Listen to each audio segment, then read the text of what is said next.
porque už je vás spadnúť.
Na tejto škole učím už veľmi dlho.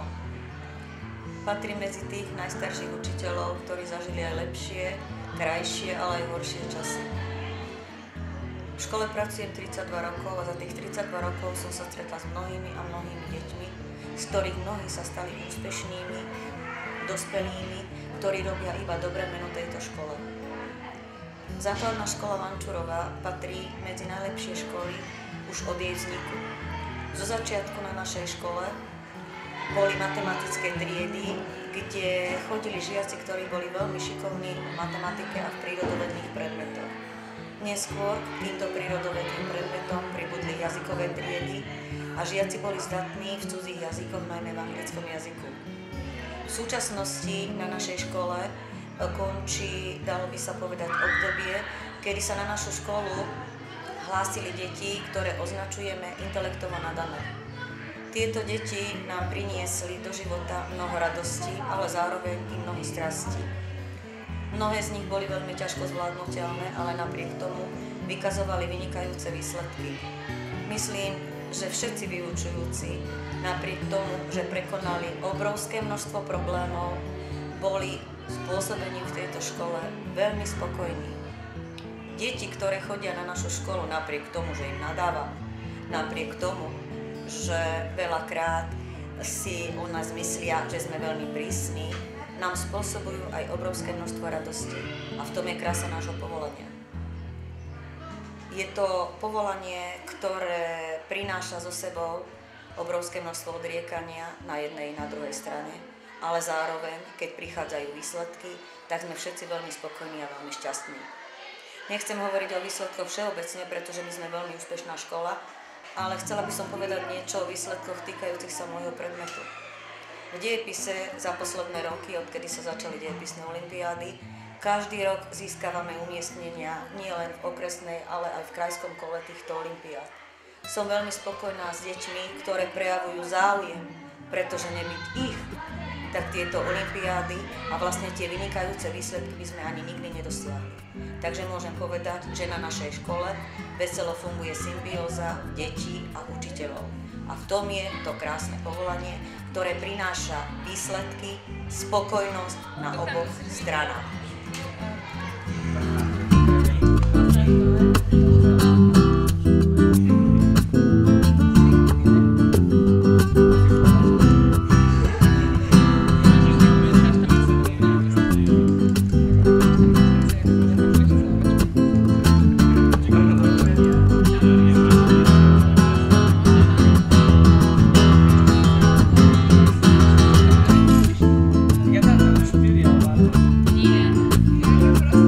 Yeah.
v rámci prírodovedných predmetov preferujeme a uplatňujeme výskumne ladenú koncepciu prírodovedného vzdelávania, čím sa snažíme vzbudiť u žiakov záujem o prírodu, prírodné javy a štúdium prírodovedných predmetov.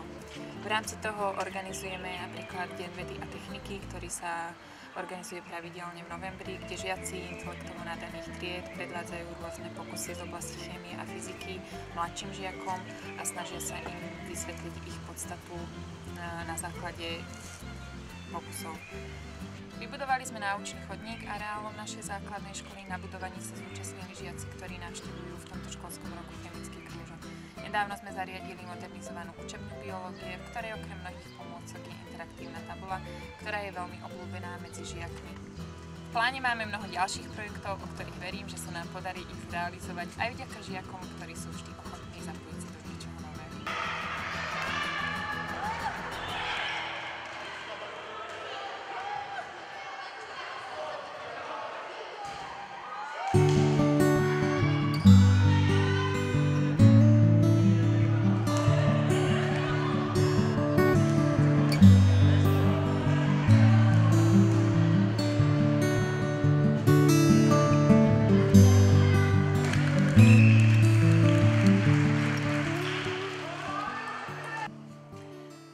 Som učiteľkou už 36 rokov, pomaličky na 37. rok, takže odskákala som si v školstve už toho dosť. Do tejto základnej školy na Vančurovej ulici som prišla v 96. roku a predtým som takmer 20 rokov odkrútila vo svojej materskej škole vo Voderadoch, kde som prežila krásne chvíle začínajúceho učiteľa, ale naučila som sa aj ako pracovať s deťmi.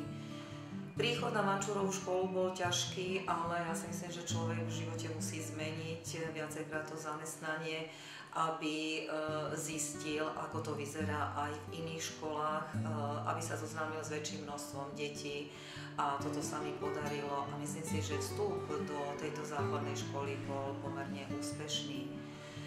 Cez moje roky prešlo už veľa žiakov. Začala som učiť v triedách, ktoré mali štítok matematické triedy. Keďže naša škola už prestala v tých 20 rokoch okolo roku 2000 s týmito deťmi pracovať, tak hľadali sme riešenie, ako pracovať s inými deťmi, inými formami a vypracovali sme taký projekt s nadanými deťmi. A práve vy, táto trieda, ktorá sa mi dostala do rúk, ste triedou, ktorá je pod štítkom, zaradená pod štítkom intelektovo nadané deti, ktoré pracujú v projekte APROGEN. Čo to znamenalo pre mňa osobne pracovať s takýmito deťmi? No, boli to nové skúsenosti, boli to nové poznatky, ktoré som si musela ja sama naštudovať. A predo mnou stáli deti, ktoré boli rôznych povah, rôznych záujmov. Znamenalo to pre mňa, že tieto deti potrebovali viacej starostlivosti, viacej prístupu, viacej nadhľadu, ale aj takého osobného prístupu a bolo potrebné, aby sme spolupracovali s viacerými inštitúciami, ako je napríklad školský psychológ, Centrum pedagogicko-psychologického poradenstva, ale zároveň aj bola to tvrdá práca na mne samej a musím spomenúť, že veľkým prínosom pre moju prácu a pre prácu ďalších mojich kolegov bolo to, že sme sa zapojili do jedného veľmi úspešného projektu Združenia Orava, ktorý fungoval pod názvom Škola, ktorej to myslí. Ja si myslím, že základná škola na Vančurovej ulici je krásna škola. Je v peknom prostredí, nachádza sa na okraji Trnavy a je to škola nielen trnavská. Môžeme povedať, že sem chodia žiaci aj z okolitých dedín a nachádzajú tu to, čo ich baví. Ja viem, že niekedy je to tvrdé, ale hovorí sa ťažko na cvičisku, ľahko bude na boisku. A že dokážete preskákať rôzne útrapy, rôzne zádrhely, ktoré vám tu v škole, si myslíte, že my učitelia hádžeme pod kolena, ale to je všetko len skúška, ktorá vám v živote otvorí okná do Korán, budete vedieť vystupovať na verejnosti, dokážete pracovať tímovo a všetci pedagogickí pracovníci, ktorí v tejto škole učia, ja si myslím, že sú erudovaní pracovníci. Sú to ľudia na správnom mieste, ktorí vás dokážu postaviť pred problém a dajú vám ho riešiť. Ale dokážu vás aj pohľadiť, keď máte nejaký problém. Dokážu vám vysvetliť niečo, čo niekedy nechcete chápať, ale časom snáď si uvedomíte, že ani jeden z nás, učiteľov, to nemyslel s vami zle. Na záver by som chcela povedať len jedno a podotknúť, že napriek tomu, že naša škola patrí medzi najúspešnejšie školy, je to zásluha, ako som už spomínala, nielen učiteľov, ale zároveň rodičov a detí.